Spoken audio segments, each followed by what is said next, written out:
हाँ जी स्टूडेंट्स, आज +1 में चैप्टर 4 स्टार्ट करवा रही हूँ बेटा।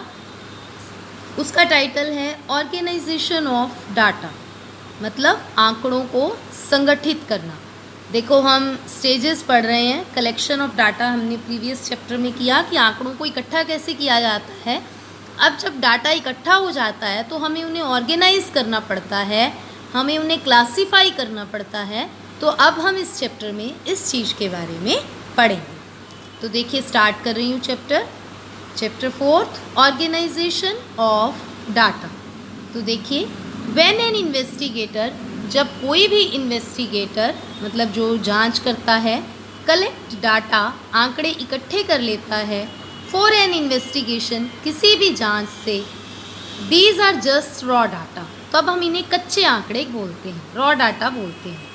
Raw data are not capable of offering any meaningful conclusion, लेकिन इन आंकड़ों से कोई भी निर्णय नहीं निकाल सकते, कोई भी अर्थपूर्ण निर्णय हम नहीं निकाल सकते।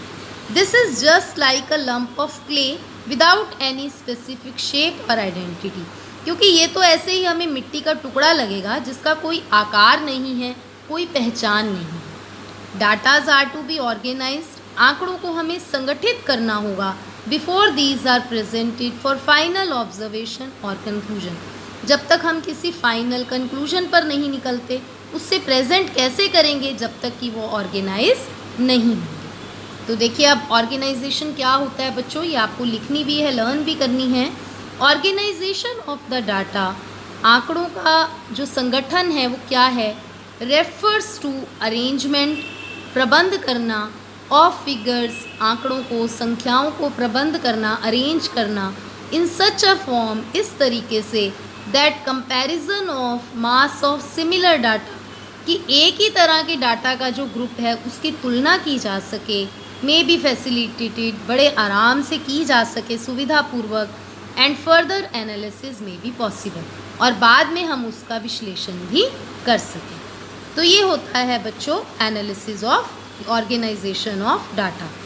और जब हम इस ऑर्गेनाइजेशन ऑफ डाटा को डिफरेंट क्लासेस में बांट देते हैं उनकी विशेषताओं के अकॉर्डिंगली, तो ये प्रोसेस हमारी बन जाती है क्लासिफिकेशन ऑफ डाटा, आंकड़ों का वर्गीकरण। मतलब जब हम आंकड़ों को उनकी विशेषताओं के हिसाब से अलग अलग वर्गों में, क्लासेस में डिस्ट्रीब्यूट कर देते हैं, तो वो बन जाता है क्लासिफिकेशन ऑफ डाटा। अब आता है व्हाट इज़ क्लासिफिकेशन। देखिए वर्गीकरण क्या होता है। हम एक एग्जाम्पल देकर देखो, इन्होंने बता रखा है कि मान लीजिए आपकी लोकेलिटी में 200 फैमिलीज़ हैं। यू हैव कलेक्टेड डाटा, आपने आंकड़े इकट्ठे किए रिगार्डिंग देयर इनकम, उनकी आय से, उनके खर्चे से, उनकी एजुकेशन से, उनके धर्म से, साइज़ ऑफ फैमिली से related.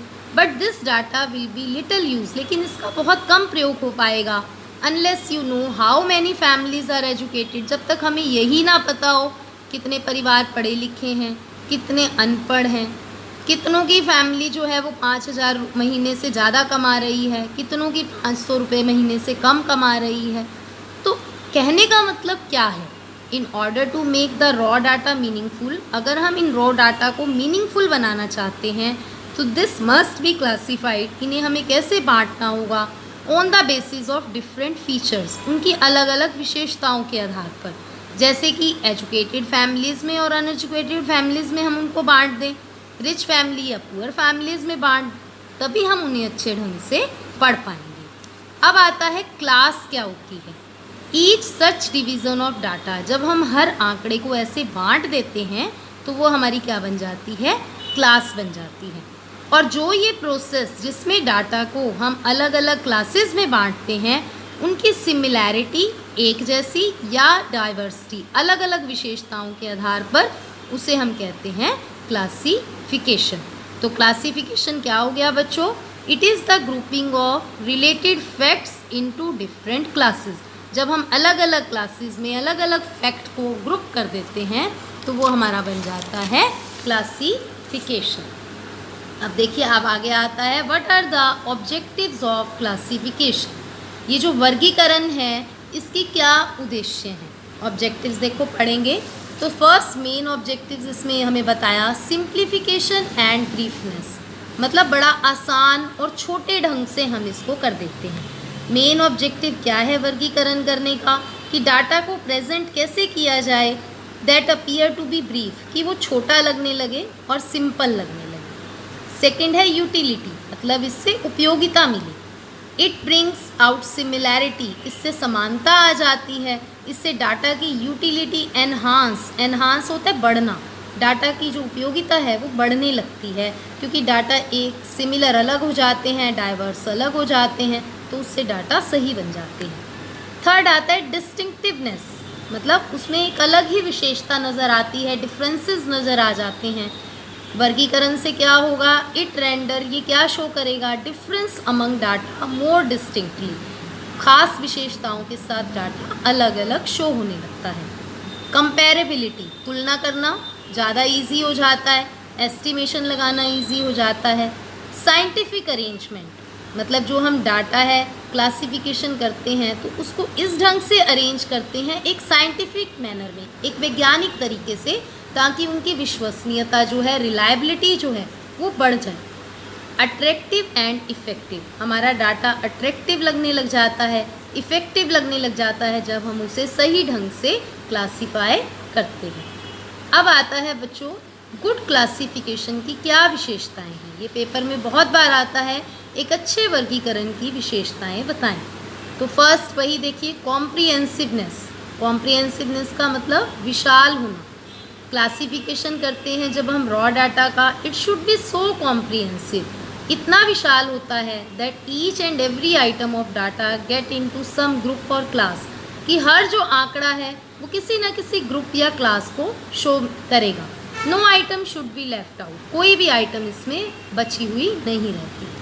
Clarity, classification of raw data, जब हम रॉ डाटा को क्लासीफाई करते हैं क्लासेस के अंदर तो बिल्कुल क्लियर और सिंपल होना चाहिए, कोई कन्फ्यूजन नहीं होनी चाहिए। होमोजेनिटी, होमोजेनिटी होता है समरूप, मतलब एक ही तरह का data. All items in a group और क्लास, जब हम क्लास या ग्रुप बनाएंगे तो जितनी भी आइटम्स हैं वो होमोजीनियस होनी चाहिए, एक दूसरे के सिमिलर होनी चाहिए। फिर आता है सूटेबिलिटी, जो भी हम कंपोजिशन करेंगे क्लासेस की वो हमारी इंक्वायरी के ऑब्जेक्ट के बिल्कुल सूट करनी चाहिए, उसकी सूटेबल होनी चाहिए। नेक्स्ट फिफ्थ पॉइंट देखिए आता है स्टेबिलिटी। स्टेबिलिटी मतलब स्थिरता, जो भी हमारा बेस है वो चेंज नहीं होना चाहिए हर इन्वेस्टिगेशन में। There should be stability, stability स्थिरता रहनी चाहिए, आधार बदलना नहीं चाहिए किसी भी जांच का। इलास्टिक, इलास्टिक मतलब चेंजेस करना, क्लासिफिकेशन शुड बी इलास्टिक, जहाँ हमें ज़रूरत लगे अपने पर्पस ऑफ ऑब्जेक्टिव को ध्यान में रखकर हम उसे लोचदार कर सकते हैं, हम उसमें चेंजेस ला सकते हैं। अब देखिए आगे आता है बेसिस ऑफ क्लासिफिकेशन, वर्गीकरण आधार। तो देखो इन्होंने बताया there may be different basis of classifying a statistical information given in chart. एक चार्ट बनाकर बताया हम वर्गीकरण को कितनी टाइप्स में बांटते हैं।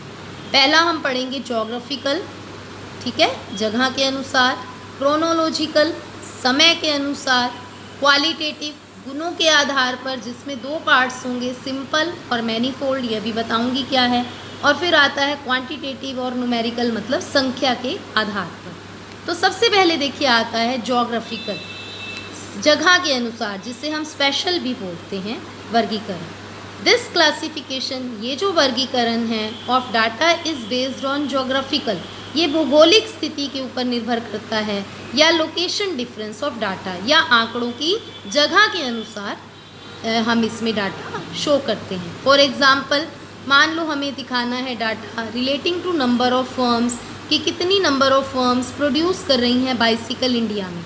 तो देखो इसे हम कैसे दिखाते हैं, एक टेबल बना दी इन्होंने, number of firm producing bicycle in 2015 across different location, अलग अलग जगह पर शो हो रहा है। तो देखो ये जगह है, पंजाब में इतनी फर्में साइकिल बना रही हैं, हरियाणा में इतनी बना रही हैं, यूपी में इतनी बना रही हैं। अगर हम इसको ग्राफ में शो करेंगे तो देखो ये इन्होंने ऐसे बनाकर दिखा दिया, पंजाब में इतनी साइकिल्स बन रही हैं, हरियाणा में इतनी बन रही हैं। तो इसे हम बोलते हैं ज्योग्राफिकल क्लासिफिकेशन। नेक्स्ट टाइप देखो आती है बच्चों, that is chronological classification. Chronological होता है टाइम के अकॉर्डिंगली, समय के अनुसार। व्हेन डाटा आर क्लासिफाइड, जब आंकड़ों को बांटा जाता है on the basis of time, time के अनुसार, तो उसे हम कहते हैं क्रोनोलॉजिकल क्लासिफिकेशन। जैसे देखो इन्होंने आंकड़ों को 2013 में 80 लाख, 2014 में 90 लाख, अब इन्होंने टाइम के अकॉर्डिंगली आंकड़ों को बांट दिया, तो ये बन जाएगा हमारा क्रोनोलॉजिकल क्लासिफिकेशन। थर्ड टाइप आती है क्वालिटेटिव, मतलब गुणों के अनुसार। जो ये क्लासिफिकेशन है इज़ अकॉर्डिंग टू क्वालिटीज़ और एट्रीब्यूट टू डाटा, ये आंकड़ों के गुणों के आधार पर होता है। फॉर एग्ज़ाम्पल, डाटा को हम ऑक्यूपेशन, व्यवसाय के आधार पर बांट सकते हैं, धर्म के आधार पर, इंटेलिजेंस के आधार पर बांट सकते हैं। तो इसकी दो टाइप्स होती हैं। पहली होती है सिंपल क्लासिफिकेशन, ये ऐसी वर्गीकरण है, ऐसा क्लासिफिकेशन है जिसमें डायकोटोमी लिया जाता है, मतलब जो डाटा है वो सिर्फ एक ही आधार पर बांटा जाएगा। जैसे मान लो मेल या फीमेल में, हेल्दी या अनहेल्दी में, एजुकेटेड या अनएजुकेटेड में, तो एक ही आधार लिया जाएगा। जबकि मैनीफोल्ड में क्या होता है, classification according to quality of data involve more than one characteristic, जिसमें एक से ज़्यादा विशेषताओं के आधार पर डाटा को बांटा जाता है। मतलब इसमें मोर देन 2 क्लासेस में बांटेंगे। जैसे कि मान लो हमने फैक्ट्री के वर्कर्स को बांटना है, तो पहले हम स्किल अनस्किल्ड में बांट देंगे, फिर उसको इलिटरेट और लिटरेट में बांट देंगे, फिर उसको रूरल और अर्बन में बांट देंगे। तो इस तरह से हम आंकड़ों को बांटते हैं। जैसे देखो यहाँ पे इन्होंने एक एग्जाम्पल दिया हुआ है, हमें मैनीफोल्ड का दे रखा है। देखो पहले इन्होंने फैक्ट्री के वर्कर दिखाए, पहले बांटा स्किल्ड में और अनस्किल्ड में। अब देखो स्किल्ड को 2 में बांट दिया, लिटरेट पढ़े लिखे और अनपढ़, पढ़े लिखों को भी 2 में बांट दिया, गांव का शहर का, अनपढ़ को भी गांव का शहर का। सेम वैसे ही अनस्किल्ड में लिटरेट, अनलिटरेट, लिटरेट को रूरल में, अर्बन में, इलिटरेट को रूरल में और अर्बन में। तो इस तरह से ये होता है हमारा क्वालिटेटिव क्लासिफिकेशन, जिसमें ये मैनीफोल्ड का एग्जाम्पल था। हाँ जी, अब आता है क्वांटिटेटिव और न्यूमेरिकल क्लासिफिकेशन। इसमें जो आंकड़ों को बांटा जाता है अलग अलग क्लासेस और ग्रुप्स में, वो उनकी न्यूमेरिकल वैल्यूज़ के आधार पर बांटा जाता है। मतलब ईच क्लास ऑफ डाटा जो है उसमें क्वांटिटेटिव एक्सप्रेशन जो एक्सप्रेस करेंगे वो किसी ना किसी न्यूमेरिकल फिगर्स में करेंगे, चाहे किलोग्राम में करें, चाहे हाइट में, जैसे हाइट है तो उसको सेंटीमीटर में कर देंगे, वेट है तो किलोग्राम में कर देंगे। तो जो क्लासेस बनाई जाएंगी वो न्यूमेरिकल वैल्यूज़ के आधार पर बनाई जाती हैं। जैसे कि देखिए एक एग्जांपल देकर इन्होंने बता रखा है, जैसे इन्होंने एक फर्म है स्टेट यूपी की, तो उसमें इन्होंने बता रखा है हाइपोथेटिकल, काल्पनिक डाटा लिया हुआ है कि उनके एनुअल प्रॉफिट 0 से 1 लाख 5 फर्मों के, 1 लाख से 2 लाख 150 फर्मों के, 2 लाख से 3 लाख 1500 फर्मों के। तो इस तरह से न्यूमेरिकल टर्म्स में जब हम डाटा को शो करते हैं तो उसे हम बोलते हैं क्वांटिटेटिव और न्यूमेरिकल क्लासिफिकेशन। जो क्वांटिटेटिव क्लासिफिकेशन है इसे हम क्लासिफिकेशन बाय वेरिएबल्स भी कहते हैं। तो बच्चों आज के लिए टॉपिक इतना ही, आगे का लेक्चर आपको नेक्स्ट वीडियो में करवाऊंगी। Thank you.